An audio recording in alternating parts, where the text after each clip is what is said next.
Hey guys, after replacing this control chip, it was a Western Digital one in here, but apparently it's broken, so I bought this Texas Instruments one. And since I replaced this controller chip, it started trying to load from disk.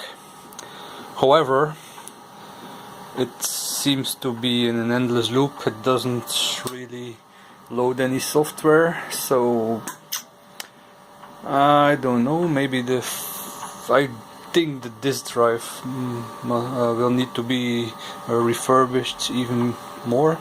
I already oiled the mechanism and cleaned the reading head, but as you can see, nothing really happens, so I think I will have to take it apart again. Maybe I will replace the capacitors also on the little motherboard there.